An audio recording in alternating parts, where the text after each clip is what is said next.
Hola amigos, mi nombre es Mario García, bienvenidos a este tutorial de Lógica con Lógica. La idea es que el material que explicaremos a continuación se comprenda analíticamente y no de memoria. Yo estoy seguro, al finalizar esta serie de videos, usted no solamente tendrá claros qué son los conectores lógicos, las tablas de verdad, las reglas de inferencia, sino que no tendrá que aprenderse nada de memoria, todo lo podrá deducir lógicamente, analíticamente. Así es que sin más preámbulos, comencemos y que ojalá lo disfrute. La lógica quizás sea la materia más importante en el desarrollo del conocimiento. Sobre sus bases se sostiene la ciencia, toda la ciencia, la inferencia, las leyes, la filosofía, la argumentación de un ensayo, las deducciones y una discusión inteligente. Solo se requieren dos conceptos para construir las bases de la lógica: la proposición y los conectores lógicos. Con esos dos conceptos bien entendidos no habrá problema alguno al construir las tablas de verdad y todos los silogismos. Este tutorial incluye 4 temas básicos.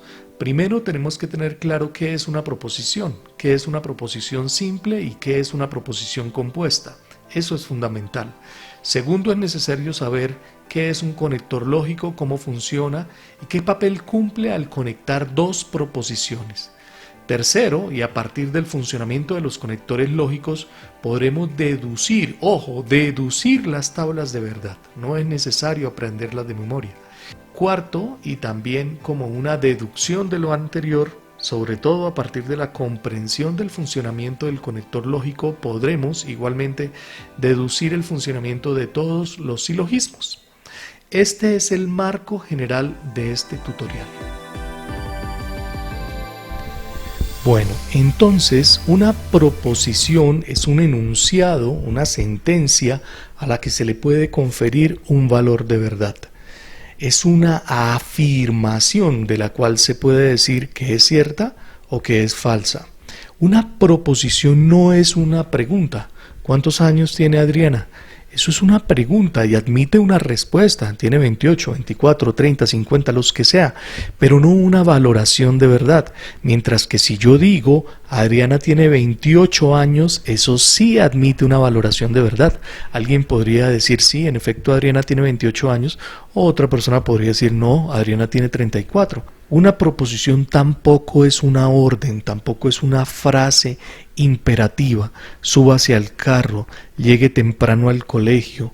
Esas son frases imperativas que no admiten tampoco la valoración de verdad. Uno no puede decir sobre una frase imperativa si es cierto o es falso. Algunas personas hablan de las exclamaciones y dicen que no son proposiciones. Pues yo creo que las exclamaciones pueden serlo o no serlo dependiendo del tipo de exclamación. Si yo viva América, pues eso no es una proposición. En últimas, una proposición es una afirmación de la cual se puede decir que es cierta o que es falsa. Es decir, admite una de dos posibilidades, o es cierta o es falsa. Eso es una proposición. Ahora, una proposición puede ser una proposición simple o una proposición compuesta. Una proposición simple es exactamente lo que acabamos de ver: un enunciado, una afirmación, una sentencia a la que se le puede conferir un valor de verdad. Carece de conectores. ¿Cómo así que carece de conectores? Efectivamente, los conectores se usan para conectar dos proposiciones o más proposiciones. Pero como en este caso estamos hablando de una proposición simple, pues no son necesarios los conectores porque estamos hablando de una sola proposición. Cuando una proposición es compuesta, entonces requiere algún conector o algunos conectores que conecten esas proposiciones entre sí. Una proposición simple no, porque es única. Ahora miremos algunos ejemplos y precisamos si esas sentencias o esas frases son proposiciones.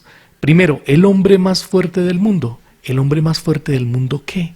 No estamos diciendo nada sobre el hombre más fuerte del mundo. Luego eso no es una proposición. Nos quedamos en el sujeto, el hombre más fuerte del mundo, pero no dijimos nada sobre ese sujeto. No hay predicado, no estamos afirmando nada sobre el hombre más fuerte del mundo. Luego eso no es una proposición. Hoy es jueves. Implícitamente estoy diciendo el día de hoy es jueves. Y al decir el día de hoy es jueves, eso es sujeto de ser afirmado o de ser negado. ¡Viva América! Pues Viva América es una exclamación, no es una proposición. Y podríamos decir aquí algo, no todas las exclamaciones no son proposiciones, algunas sí lo son, pero en esta exclamación o en este tipo de exclamaciones no estamos diciendo nada sobre América. Claro, si hacemos una exclamación basada en una afirmación, pues eso perfectamente podría ser una proposición. ¿Quién ganará el próximo Mundial de Fútbol? Eso es una pregunta, y aunque admite una respuesta, pues no es una afirmación que pueda ser negada o afirmada. 13 más 7, pues no estamos diciendo nada de 13 más 7. 13 más 7 es igual a 20, 13 más 7 es igual a 28, 13 más 7 es igual a 30. Si decimos algo sobre 13 más 7, pues eso puede ser negado o afirmado, pero no estamos diciendo nada sobre 13 más 7, o sea que eso tampoco es una proposición. Hable en voz baja, eso es una orden, no es una frase imperativa, tampoco es una proposición. El hombre más pesado del mundo en la actualidad pesa más de 400 kilos. Eso sí es una proposición. Yo estoy diciendo algo concreto sobre el hombre más pesado del mundo. Estoy diciendo que en la actualidad pesa más de 400 kilos y eso en efecto puede ser afirmado o puede ser negado. Alguien me puede decir, no, eso no es cierto, o alguien puede decir, sí, en efecto, eso es cierto. Por otro lado, ¿qué es una proposición compuesta? Una proposición compuesta también es un enunciado al que se le puede conferir un valor de verdad, pero que vincula dos o más proposiciones simples y las vincula a través de un conector lógico. Aquí vale la pena aclarar una cosa. Una cosa es un conector lógico y otra cosa es un conector lingüístico. A veces los conectores lógicos y los conectores lingüísticos coinciden, pero en el lenguaje formal de un contrato, de una sentencia judicial o en el lenguaje informal en el que hablamos, no solemos usar los conectores lógicos de manera expresa porque quedarían a veces horribles las oraciones y a veces las expresiones llevan implícito el conector lógico que está operando. Fíjese que en la siguiente sentencia solo se admiten niños que midan más de 120 centímetros de estatura acompañados por sus padres o tutores. Hay dos proposiciones conectadas mediante un conector y. La primera proposición es el niño mide más de 120 centímetros y la segunda es el niño viene acompañado por su padre o tutor y está conectado mediante un conector y. El niño debe medir más de 120 centímetros de estatura y debe ir acompañado de sus padres o tutores. Y ese conector y no aparece explícito dentro de la oración, pero es implícito y está claro. Si el niño llega sin el padre o sin el tutor, así mida más de 120 centímetros de estatura, no va a poder participar del juego. Y si llega con el tutor, pero mide menos de 120 centímetros, no va a participar del juego. Entonces, en muchas circunstancias, yo diría que en la mayoría de las circunstancias, esos conectores lógicos están implícitos, pero no son explícitos. Y de esa manera funcionan los contratos, las sentencias y el lenguaje informal. Veamos este otro ejemplo en donde el conector lógico, al contrario, sí aparece explícito dentro de la proposición compuesta.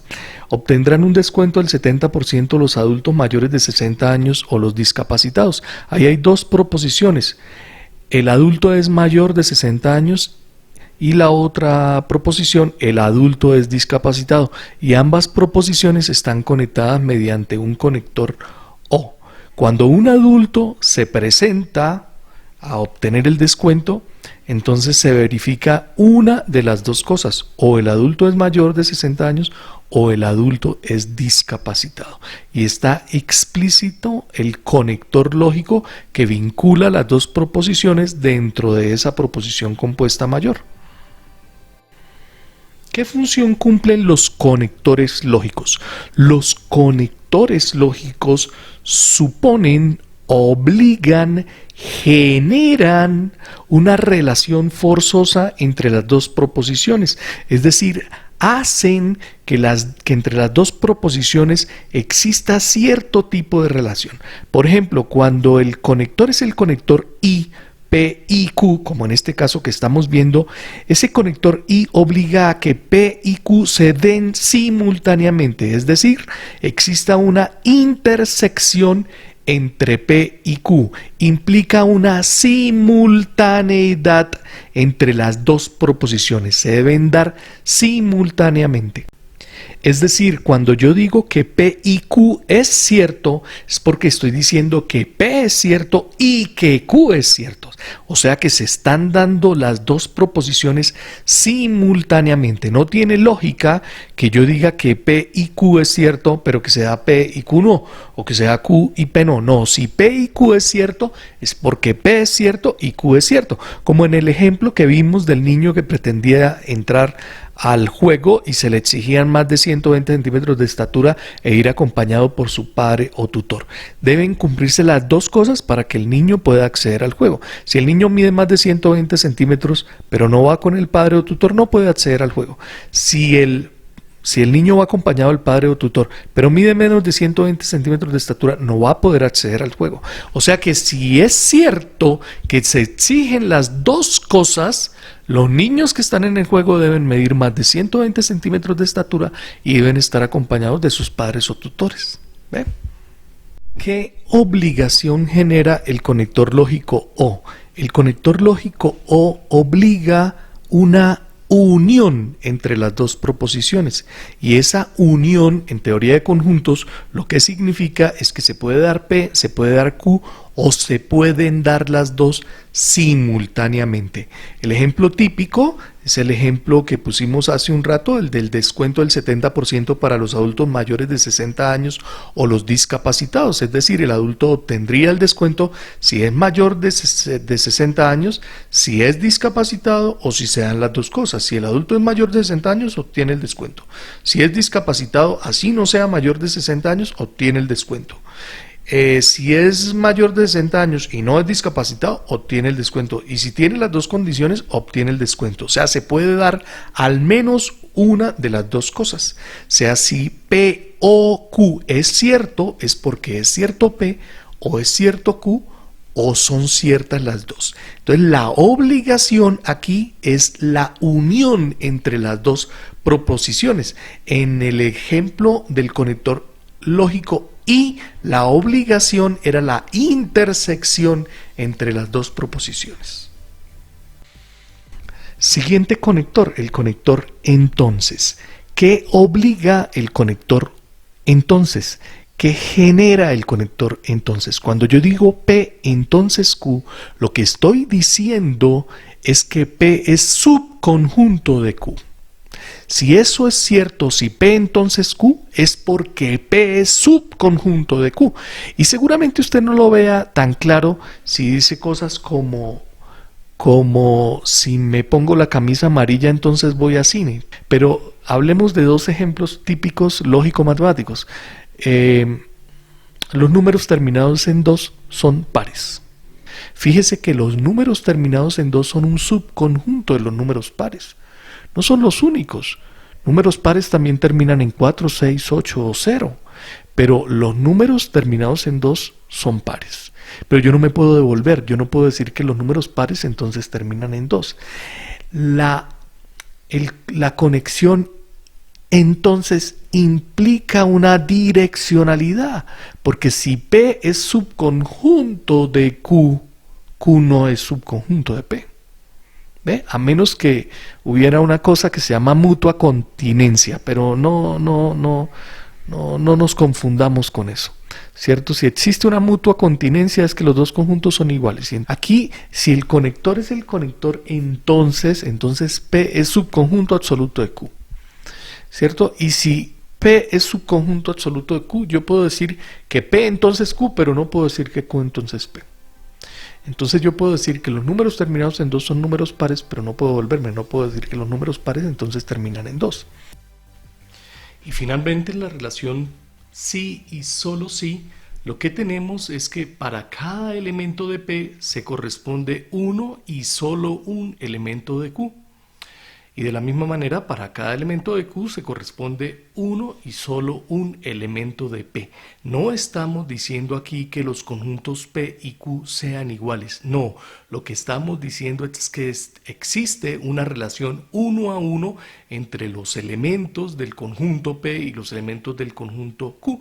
Por ejemplo, en cada país, cada ciudadano tiene un número de identificación específico, un número de cédula, un DNI, etcétera, etcétera. Entonces, a cada ciudadano le corresponde un número de identificación. Por ejemplo, cada empresa también tiene su número de identificación tributaria. Entonces, cada empresa se corresponde con un número de identificación tributaria y un número de identificación tributaria corresponde con una empresa específica. Eso es lo que se llama una función inyectiva. A cada elemento del dominio le corresponde un elemento del recorrido. Por ejemplo, en esta función, la función y igual a 3x más 2. Si yo digo que x vale 2, es porque y vale 8. Y si y vale 8, es porque x vale 2. Es una función inyectiva. A cada elemento de x le corresponde un elemento de y, a cada elemento de y le corresponde un elemento de x. De esa manera se comporta el conector lógico sí y solo sí. A cada elemento de P le corresponde uno y solo un elemento de Q. Fijémonos otra cosa que es muy importante con respecto a los conectores lógicos. Los conectores lógicos y, o y sí y solo sí son invertibles. Da lo mismo decir P y Q que Q y P, y da lo mismo decir P o Q que Q o P, y da lo mismo decir P sí y solo sí Q que Q sí y solo sí P. Pero no sucede lo mismo con el conector entonces. El conector entonces no es invertible. Si yo digo P entonces Q, yo no me puedo volver y decir Q entonces P. No, eso no sucede así. Eso no es lógico. Un número terminado en 2 es par. Ahí lo que estoy diciendo es si un número termina en 2, entonces es par. Pero yo no me puedo devolver. Yo no puedo decir si el número es par termina en 2. No, señor, yo no puedo hacer eso.